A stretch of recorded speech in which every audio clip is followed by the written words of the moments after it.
una escola que és molt diferent a les de la ciutat, on ensenyen als nens que la felicitat no està tindre-ho tot.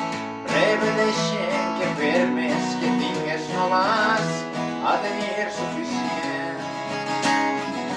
Si està buida la part